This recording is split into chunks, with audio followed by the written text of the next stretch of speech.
Break के बाद आप सभी का स्वागत है। चलिए अब बात छत्तीसगढ़ की खबरों की कर लेते हैं। जब छत्तीसगढ़ विधानसभा में सत्ता पक्ष के विधायक अपनी ही सरकार को घेरते हुए नजर आ रहे हैं। नए विधायक हो या फिर सीनियर, प्रश्नकाल हो या ध्यानाकर्षण, नई सरकार के मंत्री अपनी ही पार्टी के सदस्यों से बार बार घेर रहे हैं।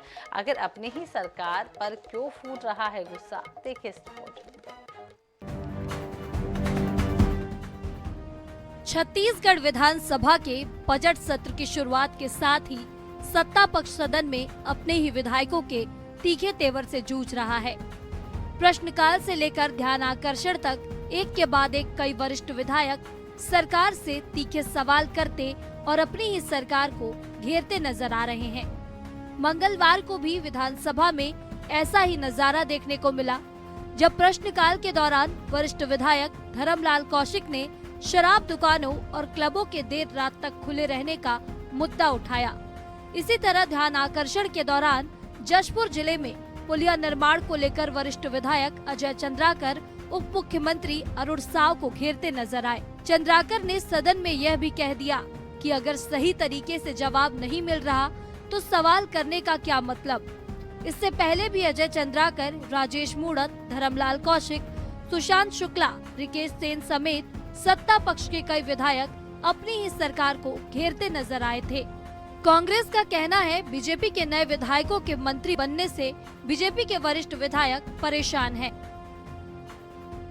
जो उत्तर आया वो प्रिंटेड था, उससे बढ़ के एक लाइन का उत्तर आया नहीं, जबकि मात्र 5 लोगों के कारण 50 गांव के लोगों को असुविधा हो रही है। वो अच्छी बात नहीं। जो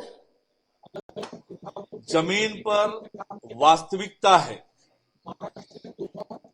कि पुल का निर्माण हो गया है, पहुंच निर्माण के काम में कुछ बाधाएं उत्पन्न हो रही थी, उन बाधाओं को दूर करके शीघ्र ही पहुंच मार्ग का निर्माण किया जाएगा ताकि लोगों को आवागमन की सुविधा प्राप्त हो सके। छत्तीसगढ़ में भाजपा की नई सरकार में अधिकतर मंत्री नए हैं, जबकि कई वरिष्ठ विधायक भी चुनकर आए हैं। ऐसे में नए नवेले मंत्रियों को वरिष्ठ विधायकों के तीखे सवालों से जूझना पड़ रहा है।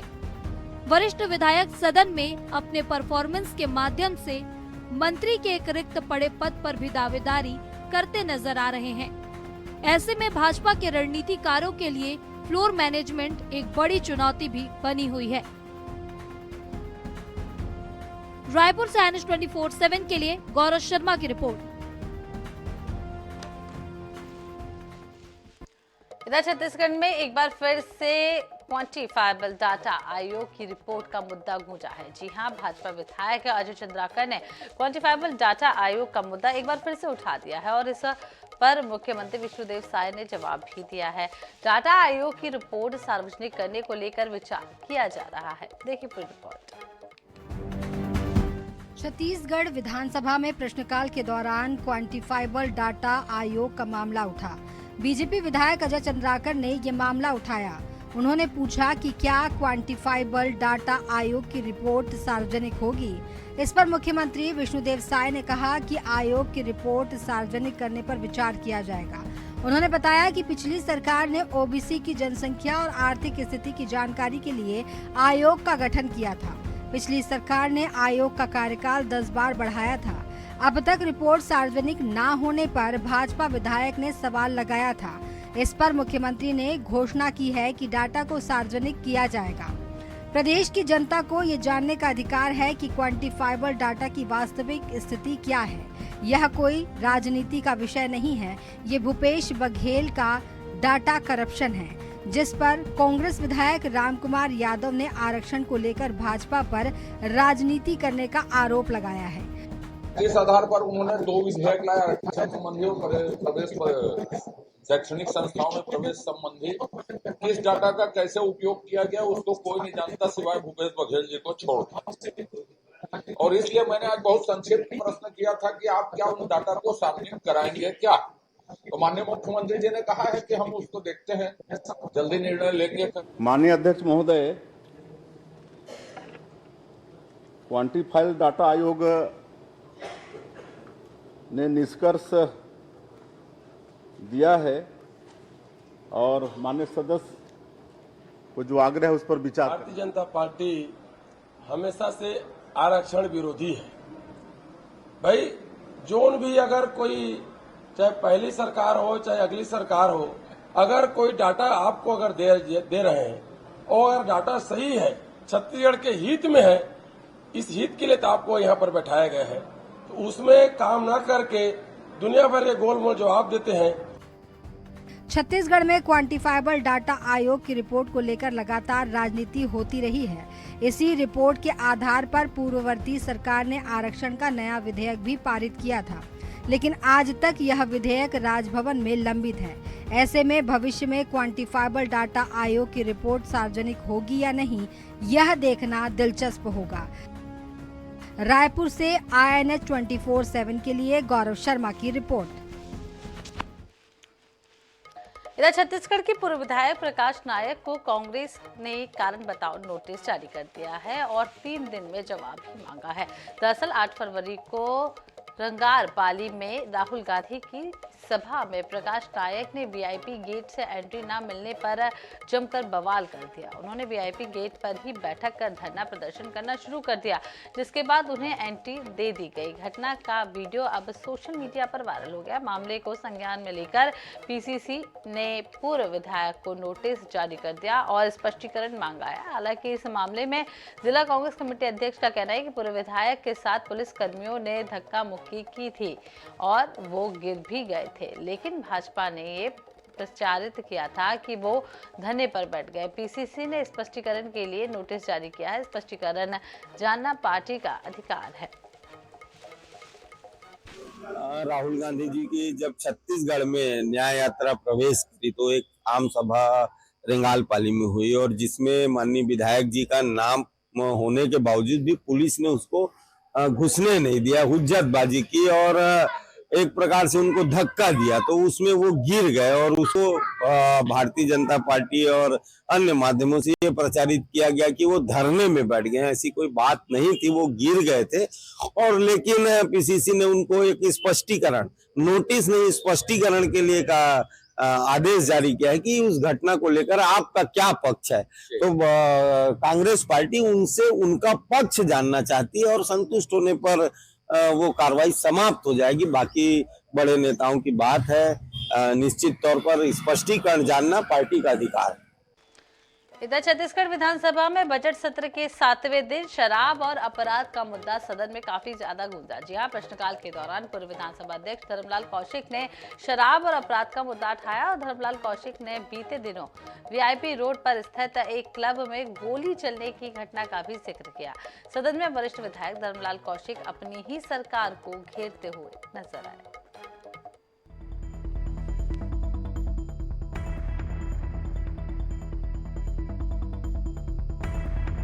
प्रदेश में नई सरकार के शुरुआती दिनों में ही कई आपराधिक घटनाएं हुई।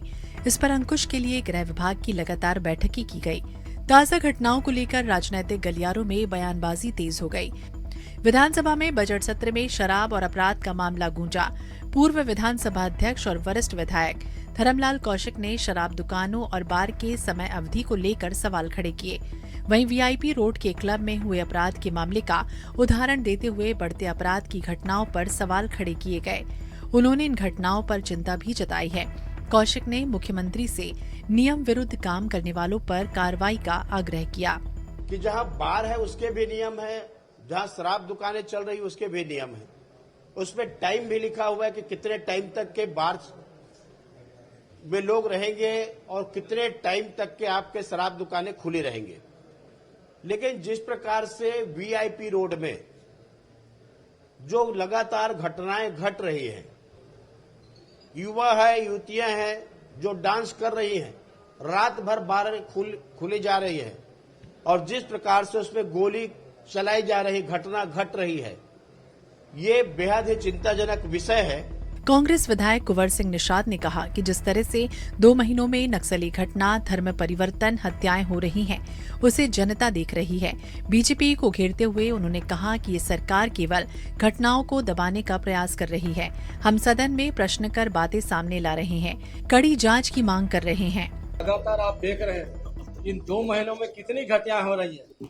नक्सली अलग कर रहे हैं, धर्म परिवर्तन के नाम पे अलग हो रहा है, हत्याएं अलग हो रही है, मेरे यहाँ बलात्कार की घटना हुई, सामूहिक बलात्कार की घटना हुई, उसे भी दबाने का प्रयास किया गया। तो ये सरकार केवल इन घटनाओं को दबाने का प्रयास कर रही है ताकि जनता तक मत पहुंच सके, लेकिन हम विपक्ष का धर्म निभाते इस बात को सदन में प्रमुखता से ला रहे हैं और इसमें कड़ी जांच की बात हम लोग कर रहे हैं। गृह विभाग में हुई तमाम बैठकों के बाद पुलिस को अपराध और शराब से जुड़े मामलों पर सख्त कार्रवाई करने के निर्देश मिले।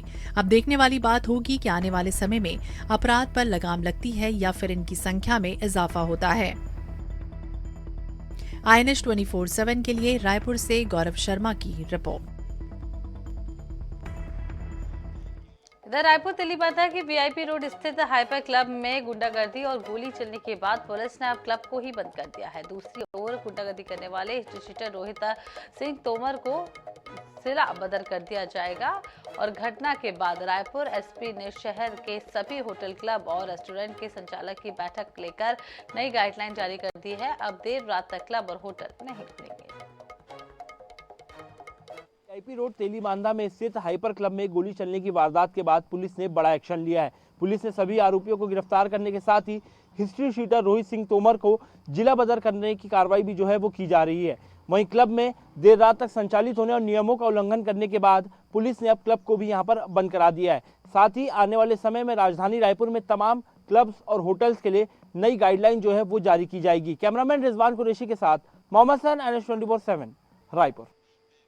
इधर बिलासपुर के सिम्स अस्पताल में बड़ी लापरवाही सामने आई है, जहां डिलीवरी के दौरान एक नवजात के हाथ में नस खोजने के लिए स्टाफ नर्स इतनी सुइयां चुभाई गई कि घाव बन गए। जी हां, जिससे गैंग्रीन हो गया और इसके चलते अब मासूम का हाथ तक काटना पड़ गया है। परिजनों ने इलाज में लापरवाही का आरोप लगाया है और बच्चे को जिंदगी भर के लिए दिव्यांग बनाने के लिए मुआवजा दिलाने की मांग की है। मामले में कलेक्टर ने जांच के बाद कार्रवाई करने की बात कही है। बता दें कि मनिंद्रगढ़ चिरमिरी के जनकपुर निवासी सुखीराम जून में अपनी पत्नी की डिलीवरी कराने के लिए सिम्स पहुंचे थे। डिलीवरी के बाद उसकी पत्नी ने लड़के को जन्म दिया था। बताया जा रहा है कि किसी कारण बच्चे को ड्रिप लगानी पड़ी, लेकिन नस खोजने के लिए स्टाफ नर्स ने उसके हाथ में कई सुइयां चुभा दी। इसके साथ हाथ में घाव हो गया और गैंग्रीन हो गया। इसकी हालत बिगड़ने लगी और डॉक्टरों ने हाथ खड़े कर लिए। परिजन बच्चे को लेकर नागपुर पहुंचे तो पता चला इलाज में लापरवाही के चलते बच्चे की हालत गंभीर हो गई। डॉक्टरों ने हाथ काटकर बच्चे की जान बचाने की सलाह दी और ऑपरेशन के बाद उसका हाथ काटना पड़ा। का है, जून महीने का है, 8 महीने इसमें निकल चुका है, पर उनके द्वारा कहा जा रहा है कि जब नवजात शिशु था, लापरवाही जो इलाज के दौरान हुई है और उसमें बच्चे का हाथ काटना पड़ गया है। तो इस चूँकि ये पुराना मामला है, इसमें मैं जांच करवाऊंगा और अगर कोई इसमें प्रबंधन या कोई भी दोषी होगा, लापरवाही का उससे जिम्मेदार होगा, तो उसके विरुद्ध कार्रवाई करेंगे। मैं 1 जून 2023 को अपनी पत्नी को लेकर डिलीवरी के लिए सिम्स हॉस्पिटल गया। वहाँ पर भर्ती हुआ, नॉर्मल डिलीवरी हुआ और 2-4 दिन बाद डॉक्टरों की लापरवाही की वजह से गैंग्रीन नामक बीमारी फैला दिया गया। उसके बाद हमको डिस्चार्ज कर दिया गया। दोबारा हम वापस गए वहाँ से तो हमको भगा दिया गया, बोले कि आप लोग जानबूझ के गए हो। मैं शासन से यही वो करूँगा, अनुरोध करूँगा कि लोटस हॉस्पिटल एवं सिम्स हॉस्पिटल बिलासपुर के खिलाफ कड़ी से कड़ी कार्रवाई हो और बच्चे को ज़िंदगी भर अपाहिज बनाने के लिए उसके उचित मुआवजा सरकार से मिलना चाहिए। क्या नाम है? मेरा नाम सुखीराम, ग्राम जनकपुर, जिला मनिंद्रगढ़ चिरमिरी, भरतपुर से हूँ मैं। संवाददाता संदीप करिया। संदीप, जिस तरीके से खबर सामने आई है वाकई में दिल दहला देती है, क्योंकि मासूम का जन्म हुआ, उसके बाद डॉक्टरों की लापरवाही से उस मासूम को अपना हाथ खोना पड़ गया। अब क्या कुछ जानकारी निकलकर सामने आ रही है? जिम्मेदारों के खिलाफ क्या कुछ कार्रवाई की जाएगी? देखिए, बेहद ही गंभीर मामला बिलासपुर के सिम्स अस्पताल की लापरवाही का देखने को मिला है। इस मामले में 8 महीने बाद जो भरतपुर चिरमिरी के निवासी जो सुखीराम है, उन्होंने आरोप लगाया है बिलासपुर के कलेक्टर ऑफिस पहुंच करके कलेक्टर से कि सिम्स अस्पताल और लोटस अस्पताल जो निजी अस्पताल है उनके द्वारा पे एक गलत तरीके से इंजेक्शन लगाने के नाम पर एक गैंग्रीन नामक एक बीमारी हो गई, जिसका लंबे समय के बाद उनको पता चला और यही कारण था कि एक केस बिगड़ जाने के बाद में सिम्स अस्पताल और लोटस अस्पताल ने इनकार कर दिया। तब जाकर के नागपुर में जाकर इलाज करा, जहां उसका हाथ काटकर उसकी जान बचानी पड़ी। इसके बाद पर आकर के परिजन सुखीराम ने कलेक्टर से गुहार लगाई है कि जो डॉक्टरों के द्वारा जो लापरवाही बरती गई उनके खिलाफ उचित कार्रवाई हो। इसके साथ ही जो बच्चे को अपाहिज बनाया गया उसके लिए उचित मुआवजा की व्यवस्था हो, इस तरीके की उसने गुहार लगाई, जिस पर बिलासपुर कलेक्टर अवनीश कुमार शरण ने दोषी पाए जाने पर जांच के बाद उनके खिलाफ कार्रवाई करने की बात कही है और जो भी उचित जो कार्रवाई है गुहार के अनुरूप पे वो करने का आश्वासन दिया है। निश्चित तौर पे गंभीर लापरवाही का मामला निकल कर आया है, लेकिन देखना होगा कि इस मामले में जब कलेक्टर जांच कराएंगे उस पर क्या रिपोर्ट निकल के आ पाएगा। तो देखना होगा क्या कुछ कार्रवाई होती है, जांच के बाद ही पता चलेगा कि आखिर मामला पूरा क्या था। बहुत बहुत शुक्रिया संदीप तमाम जानकारी देने के लिए।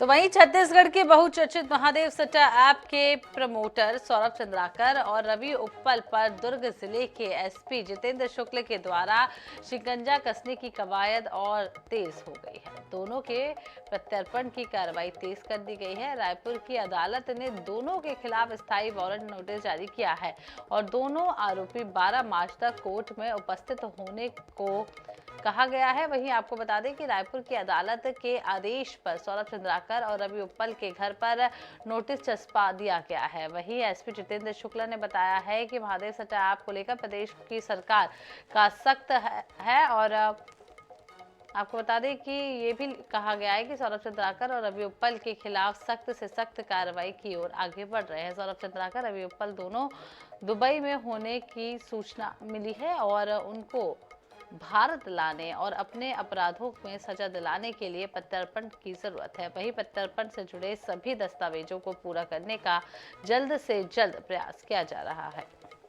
जैसा कि पता है कि महादेव सट्टा ऐप को लेकर सरकार बहुत सीरियस है और उस पर सख्त से सख्त कार्रवाई की तरफ हम लोग आगे बढ़ रहे हैं। और जो सूचना मिली है कि सौरभ चंद्राकर और रवि उप्पल जो मोइन आरोपी की कैटेगरी में आते हैं उन लोगों के दुबई में होने की आशंका है और सूचना मिली थी कि वो उधर रह रहे हैं, तो उनको भारत लाने के लिए अपने अपराधों में उनको सज़ा दिलाने के लिए उनके प्रत्यर्पण की ज़रूरत है। तो प्रत्यर्पण से संबंधित जितनी भी प्रोसीजर्स और प्रोसेस होती हैं हम वो कार्रवाई करने का जल्दी से जल्दी प्रयास कर रहे हैं और ज़्यादातर चीज़ें मतलब लगभग कंप्लीट हो जा रही हैं। यदि आप भी ऑनलाइन शॉपिंग करते हैं तो आप भी सावधान हो जाइए, नहीं तो आपका बैंक खाता खाली हो सकता है। दरअसल साइबर ठगों ने ऑनलाइन वेबसाइट से लेकर इंटरनेट पर दिए गए टोल फ्री नंबर तक को हैक कर लिया है और लाखों रुपए की ठगी कर ली है और इस वारदात को अंजाम दिया। देखिए पूरी रिपोर्ट। साइबर अपराधी बिग बाजार, डी-मार्ट और बिग बास्केट की वेबसाइट जैसे दिखने वाली फर्जी वेबसाइट बनाकर लोगों को चूना लगा रहे हैं। ये सोशल मीडिया में डिस्काउंट का लालच देकर लोगों को अपनी जाल में फंसाते हैं। इन दिनों म्यूचुअल फंड के साथ साथ ऑनलाइन इंश्योरेंस करवाने का ट्रेंड बढ़ गया है। घर बैठे इंश्योरेंस कराने के चलते कई लोग ठगी का शिकार हो रहे हैं। ऑनलाइन ठगी की बढ़ती घटनाओं को देखते हुए रायपुर पुलिस ने अपनी विशेष टीम को ठगों के पीछे लगाया है। साइबर सेल की टीम ने देश भर में ऑनलाइन ठगी करने वाले अंतर्राज्यीय गिरोह का पर्दाफाश किया। ये गिरोह इंश्योरेंस पॉलिसी वेरिफिकेशन और क्लेम दिलाने के नाम पर देश भर में ठगी की घटना को अंजाम दे रहे थे। सेल ने कुल 14 आरोपियों को दिल्ली से गिरफ्तार किया। इन शातिरों द्वारा दिल्ली के नोएडा में कॉल सेंटर का संचालन किया जा रहा था। कॉल सेंटर में काम करने वाली 25 महिलाओं सहित कुल 41 लोगों को भी पुलिस ने नोटिस भेजा। वहीं पुलिस ने 14 आरोपियों को ट्रांजिट रिमांड पर रायपुर लाया है। यहां उनके खिलाफ धोखाधड़ी की धारा में अपराध दर्ज कर कानूनी कार्रवाई की जा रही है। जी हाँ, बहुत से मामले में ऐसे आया है कि जब लोग अपने बैंक का या फिर किसी भी कस्टमर केयर का नंबर सेव करके नहीं रखते हैं और गूगल में जब सर्च करते हैं तो उन्हें कोई गलत नंबर या गलत लिंक मिल जाता है, जिससे वो फाइनेंशियल फ्रॉड का शिकार हो जाते हैं। तो इस संदर्भ में हम सभी से अपील करते हैं कि अपने बैंक का और अपने किसी भी प्रकार की जो सेवा प्रदाता कंपनी है तो उनका कस्टमर केयर के नंबर को ऑथेंटिक वेबसाइट से पूर्व से अपने मोबाइल में सेव करके रखें और गूगल में सर्च करते समय विशेष सावधानी बरतें। ऑनलाइन शॉपिंग और इंश्योरेंस कंपनी की वेबसाइट्स को हैक करने के साथ साथ अब टोल फ्री नंबर्स पर आ रहे कॉल्स को भी शातिर ठगों ने डाइवर्ट कर लाखों रुपए की ठगी को अंजाम देना शुरू कर दिया है। बढ़ती ठगी के मामलों को देखते हुए पुलिस ने भी साइबर सेल की विशेष टीम का गठन किया है। आने वाले समय में कई बड़े खुलासे हो सकते हैं। कैमरामैन अरुण साहू के साथ मोहम्मद हसन, NH 24/7 रायपुर। छत्तीसगढ़ विधानसभा में बजट पर चर्चा दूसरे दिन भी जारी रही। इस दौरान नक्सलवाद के मुद्दे पर जमकर हंगामा हुआ। वित्त मंत्री ओपी चौधरी ने बजट पर चर्चा के दौरान पूर्व प्रधानमंत्री नरसिम्हा राव और फाइनेंशियल रिफॉर्म्स को याद किया और साथ ही उनके शव को कांग्रेस मुख्यालय में नहीं ले जाने की घटना का भी जिक्र किया है, जिस पर सत्ता पक्ष और विपक्ष के सदस्यों के बीच में नोकझोंक भी हुई है। उन्होंने बस्तर में नक्सलवाद बढ़ने के लिए कांग्रेस को जिम्मेदार करार दिया। ओपी चौधरी ने भ्रष्टाचार के मसले पर भी तीखा हमला बोला। सदन में विपक्ष ने महतारी वंदन योजना, पुलिस, वेलफेयर और अधिकारी कर्मचारियों के लिए बजट में प्रावधान नहीं होने का मुद्दा भी उठाया। इस दौरान कांग्रेस विधायक कुंवर सिंह निषाद के गाना गाने को लेकर भी सदन में जमकर हंगामा हुआ। 1991 में पीवी नरसिम्हा राव जी की सरकार के द्वारा लाया गया था और उस समय अटल जी ने खुले मन से विपक्ष में रहते हुए पूर्ण समर्थन किया था। उसी का आज मैंने जिक्र किया कि सकारात्मक विपक्ष की भूमिका क्या होती है, अटल जी से हमको सीखनी चाहिए। ये अलग बात है कि राजनीतिक रूप से पीवी नरसिम्हा राव जी के साथ सोनिया गांधी के इशारे पर उनके पार्थिव शरीर को दिल्ली में कोई स्मृति नहीं बनाने दी गई, दिल्ली में उनका अंतिम संस्कार नहीं करने दिया गया और कांग्रेस के भवन तक उनके पार्थिव शरीर को नहीं रखने दिया गया। ऐसे पीवी नरसिम्हा राव जी को नरेंद्र मोदी जी, जो आज देश के प्रधानमंत्री, उन्होंने भारत रत्न भी अभी प्रदान किया है। और इसी के साथ इस बुलेटिन में फिलहाल इतना ही। आगे देखेंगे सितारों की चाल।